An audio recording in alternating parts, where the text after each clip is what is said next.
the idea of learning styles. Today, we're going to dig into why this super popular theory might actually be holding you back and what science says really makes a difference in how we learn. I love this quote from Francis Bacon because it just sets the stage so perfectly. It reminds us that, yeah, we're all different, but getting to that great place, true mastery, isn't about fitting into some neat little box. It's a winding stair, a totally unique journey for every single one of us. So, to really get a feel for what this winding stair looks like in the real world, let's dive into the incredible story of a guy named Bruce Hendry. His life is just a masterclass in learning and adapting. So, meet Bruce Hendry. He's the classic self-made man. He wasn't born with a silver spoon, just a regular American kid with what the source material calls a fire in the belly to get rich. And his journey, well, it gives us a fascinating look at how we actually learn. I mean, just look at the sheer variety here. This is not the resume of a specialist. We're talking about going from a garage sale hustle at age 8 to running an illegal fireworks business at 12, to building his own house as a teenager, then becoming a top salesman, and then mastering bankruptcy law to run a railroad. So the question is, how does one person get so good at so many completely different things? And this right here gives us a huge clue into his whole approach. When he built that house, there was no instruction manual, no YouTube tutorial. He learned plumbing and wiring the same way he learned everything else, by just taking charge, asking people who knew, and figuring it out. The guy had initiative. Simple as that.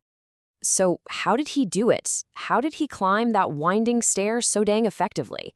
To answer that, we really need to tackle one of the most popular and, as it turns out, maybe one of the most misleading ideas in all of education. Come on, you've been asked this before, right? I know I have. At school, in a work training, maybe even in some online quiz. Are you a visual learner who needs to see charts?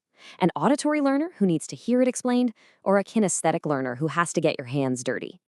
And this is the core idea of learning styles theory. It says we each have this one main, preferred style, and if a teacher matches their teaching to our style, we'll learn better. I mean, it sounds so intuitive, right? It just feels true. And because it's so intuitive, this idea is absolutely everywhere. It's taught in our schools, it's used in corporate training programs, it's even in the military. But what if this whole time, what if this popular idea is just plain wrong? Okay, so what does the actual science have to say about learning styles? Is this popular theory built on a solid foundation of evidence, or is it maybe something else? Let's find out. So back in 2008, a team of cognitive psychologists, led by a guy named Harold Pashler, decided it was time to really investigate. They weren't trying to prove it wrong. They were just on a mission to find the actual, hard, scientific evidence that supported it. The results were, well, they were stunning. To prove the theory, you'd have to find studies that showed, for instance, that self-proclaimed visual learners actually learn better with visual teaching. But after digging through decades of research, the team found virtually no credible evidence to back this up. In fact, some studies they found showed the exact opposite. So here's the real takeaway, the crucial point. What matters isn't matching the teaching to the student's preference, but matching it to the content itself. Think about it. Everyone, no matter what their style is, learns geography better by looking at a map. And everyone understands the rhythm of a poem better when they hear it read out loud. Okay, so if learning styles aren't the answer, what is? What cognitive differences do actually matter? Well, the science points to a couple of key concepts that help explain how amazing learners like Bruce Hendry really operate. The first one is this idea called structure building. This is the ability to look at new information, pull out the most important ideas, and then build a kind of mental map of how it all fits together. And the difference is huge. High structure builders learn new things way more effectively than low structure builders. The source material has this fantastic analogy. It says learning a new subject is like getting a giant box of Legos.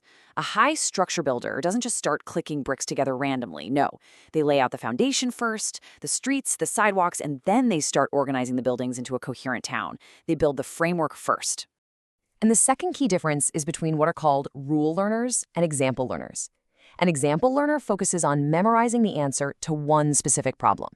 But a rule learner, they're always looking for the underlying principle, the deep rule that can be used to solve lots of different problems. This is just a perfect illustration of what we're talking about. On the surface, these two problems look totally different, right? A general attacking a fortress and a doctor trying to zap a tumor. An example learner sees two separate things to memorize, but a rule learner, they spot the shared deep structure. You converge weak forces from many directions to create one powerful impact at the center. All right, so we've debunked a major myth and we've introduced some really powerful new concepts. But the big question is, how can we use all this to become better structure builders and rule learners ourselves?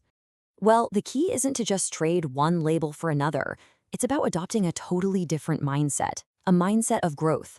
The source material talks about a powerful tool for this called dynamic testing, and it's all about continuous discovery and improvement. It's a really simple three-step loop that puts you in the driver's seat. First, you test yourself to find the gaps to see where your mental map is weak. Second, you focus your energy right there, on shoring up those spots and finding the underlying rules. And third, you test yourself again to see how you're improving. This is the process for becoming a better learner, period.